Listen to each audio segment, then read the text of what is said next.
Today, I want to share some boundaries that I have put in place in my own life to help me become the woman of my dreams.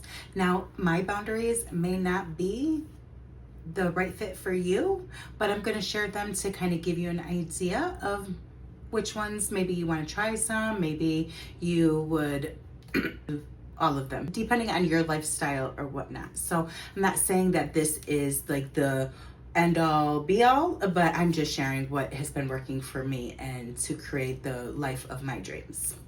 So if you want to become the woman of your dreams, that confident woman, the healthy woman, the feminine woman, the successful CEO of your life, then here is the truth, ladies. It isn't about motivation. It isn't about waiting until life slows down, that perfect time. And it definitely isn't about having the perfect morning routine neither. It comes down to this daily standards that you hold for yourself every day. So today I'm sharing some non-negotiable boundaries that has completely helped change my life. These aren't rules to impress other people. They're promises that I have made for myself. Because I've realized something, every time that I ended up breaking my own standards was the time that I was suffering the most, right? I stopped trusting myself. But every time I honored them, I actually became more confident. I had more peace. I felt more disciplined. I felt more satisfied in my life. And honestly, I felt more like the woman that God has created me to be. So if you are ready to become her, let's dive in. Now, the first boundary that I have is that I need to move my body every day. And that is not because I'm obsessed with losing weight, but that is one of my goals. I'm not gonna lie. And not because I am chasing perfection, because chasing perfection is not what I want neither, because perfection leads you to always chasing, right? Never being satisfied with yourself and always feeling guilty when you do go off of your soul plan a little bit.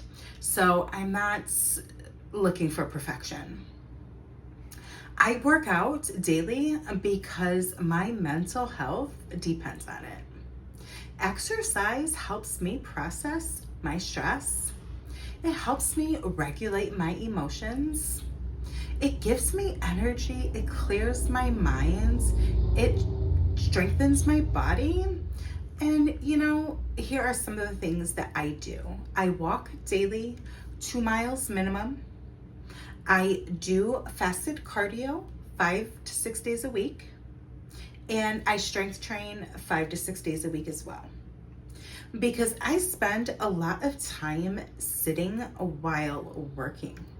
So if I don't intentionally move my body, I feel sluggish, I feel tired, and I feel emotionally drained. Movement isn't punishment. It's actually a great self-care practice. It's one of the greatest gifts that you can give yourself. Now, your movement might look completely different than mine. Maybe it's going to be yoga for you, or hiking, or even dancing. I do dance a little bit too. That's fun. The point isn't about copying me. The point is asking yourself what makes you feel alive, and protect that, practice that, and go after that, because that will be your best bet. Boundary number 2 is nourishing my body. Notice that I didn't say I eat perfectly, because perfection isn't the goal here neither, but consistency is. As a petite woman, I've learned that my body has different needs The typical schedules that are out there are typically for women who are 5'6" and taller. So as a petite woman, I don't get as much calorie burn and things like that as a taller woman does. And so I had to focus on moving more instead of trying to eat less, that whole 1,200 calories to sustain your body weight or to lose weight. I didn't want to go down that route again because 1,200 calories is like bird feeding, right? And then if you want to continue on losing and doing things like that, you just have to keep on taking from that 1,200. So there was times where people got down to like eating 800 calories a day because they kept on trying to lose and they started off at such a low threshold. So I don't do that. This balance so far has worked out much better for me. I'm also making hydration a very high priority. I drink water, I make sure I have my electrolytes every day, I eat whole foods, and I make sure that I prioritize protein and fiber in my diet. I want my body to have what it needs to thrive. I want it to feel strong and amazing, not because I hate my body, but because I love enough to care for it. And that's a huge difference. When your motivation comes from self-love instead of self-hatred, everything starts to change. My third boundary is protecting my time, because time is one of my most valuable resources, and yours as well. You can't get your time back, right? So I have to plan everything out in my planner. My workouts, my daily work schedule, my content creation, my kids' schedule, appointments, personal development, everything has its place. If you don't tell your time where to go, then someone else will. And before you know it, you've spent 3 hours scrolling social media or binge watching Netflix. And at the end of that day, you're feeling frustrated because you didn't make the progress towards your goals that you intended to. And successful women, they don't accidentally become successful. No, they are intentional with their actions and their daily to-do list, in order to succeed. Everything has a time and a place, and that's why I have like days where I batch record my YouTube videos. Then there's days that I do my editing. Planning removes the decision fatigue. It creates consistency, and consistency builds success. Now, some people will say, well, that's not very feminine.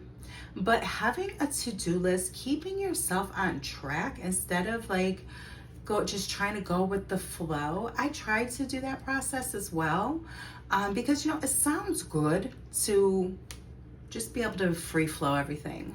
But I found it to not really be a system for me.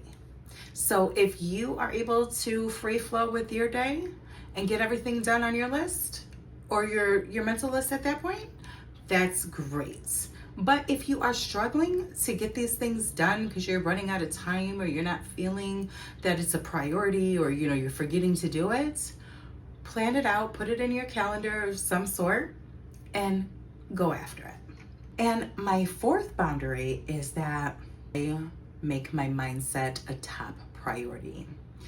One of the greatest transformations that I have made on my healing journey has came from making sure that I keep my mindset in a good place. Because every day, there's going to be weeds that are going to be popping up, and every day you're going to have to pick those weeds to make sure that your thoughts are aligning with the woman who you want to become. So I journal, I pray, and I practice gratitude every day. Those three habits really help change my life. I also affirm as well, and that has absolutely been a game changer in this process. Years ago, I was an overthinker. I lived in the what if. I imagined the worst case scenarios, ended up creating a bit of worry, depression, and just very unsettling feelings. So I make sure that I don't allow those thoughts to continue to control my life. And so now, instead of letting those thoughts pile up, I release them. Prayer gives me peace. Journaling gives me the clarity. Gratitude ends up shifting my focus towards everything that is going good in my life. And when your mind is in a healthy place, life begins to follow. Number 5 is I make my appearance a priority. Because let me tell you, ladies, point in time, I didn't really make it a priority. But as I've gone on my healing journey and I've done a lot of, research and all of this, I have noticed that our appearance truly matters. How you look depends on how people perceive you, right? When you are showing up as a woman who is taking care of herself, you are going to be more respected out in the world.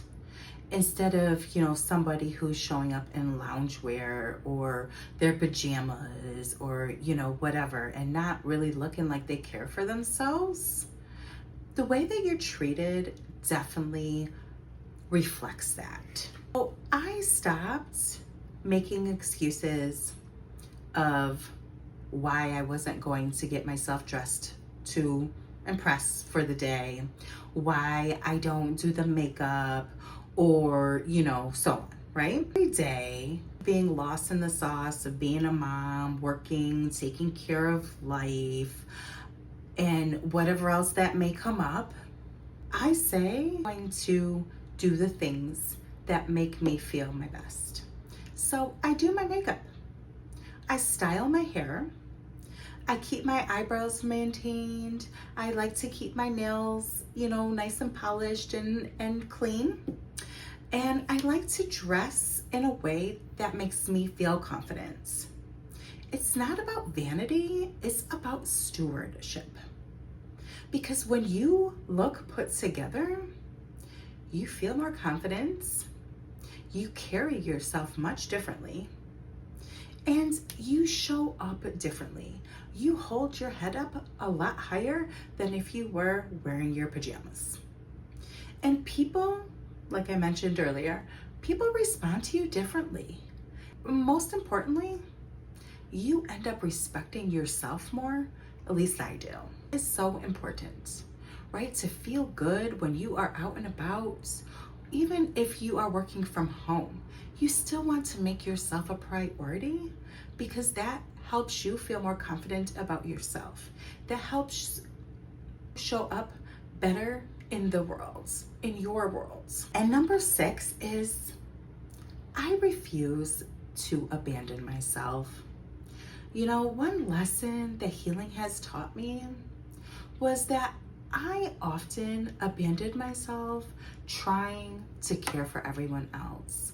And doesn't that sound so normal for so many people out there, especially us mothers?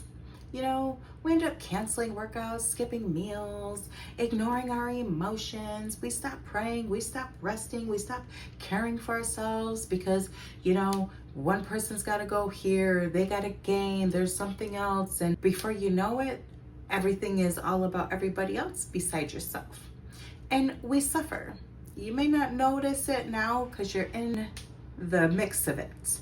But once you kind of get out of it and you're like, oh, wow.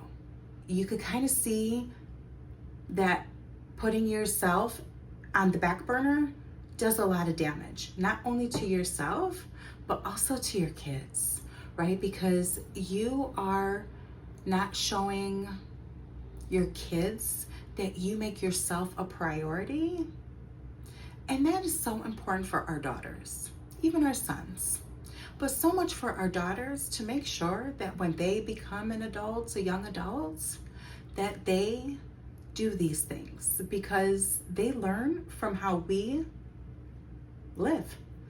Please don't make yourself last, even in the midst of life, right? Becoming a mother, getting into a new relationship, starting a new job, all of these things, right? They can be exciting, but they can also be overwhelming, and you're like, oh, I don't know what to do.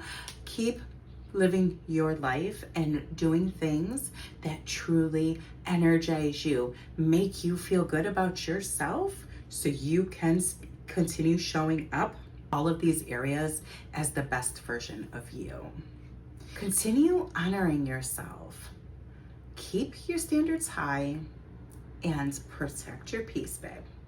Boundary number 7 is that standards reflect my self-worth. Everything that we've talked about today comes back to the same thing, and that is having self-worth. The standards that you have for yourself in private determine your behavior in public. When you respect yourself, people notice. When you honor your commitments, you trust yourself more. When you keep your promises to yourself, confidence naturally grows. You don't become that girl. You become your girl, the woman that God has created you to be. I know this journey isn't always easy. I'm still in it too. But I've really noticed, through the struggling of my past, struggling with my weight, struggling with being consistent, struggling with even having the discipline, that has always led me to feeling low about myself. So instead of allowing that to continuously happen, I refuse to lower my boundaries and my standards anymore. I make these a priority, non-negotiable. I will schedule my appointments around these, or if I can't, then what I will do is I will move my workouts to the nighttime. I will do whatever I need to do to make sure that whatever is happening. Like my journaling and stuff, that is something I do first thing in the morning. So that's always going to be part of my day. And, even for my nutrition, I have started meal prepping, and that has become a great help, where now I don't have to cook every day. I already have a lot of things pre-made. So, you just have to really figure out what is going to work best for you and stick with it. Because every day that I am choosing myself, I am building the woman that I will be tomorrow. And my boundaries aren't restrictions, and neither are yours. There are protection. They're acts of self-love. They're the investments that we make to our futures. And remember, the woman that you want to become isn't created overnight. She's created through these small promises, small actions that you keep to yourself every single day. If this video, has encouraged you to maybe look at yourself and figure out like, okay, what can I do to make my life better? I would love to hear which boundary you want to strengthen the most in your life, or even start. If you're on your own healing journey, don't forget to subscribe and like this video, because every Monday, Wednesday, and Friday, we talk about healing, self-worth, feminine growth, our faith, and becoming the woman that God has created us to be, aka your dream woman. So remember, you are worthy, you are loved, your best life begins the moment that you decide to stop abandoning yourself for everything else. So I love you, and I will see you in the next video. God bless and have a great day. Bye.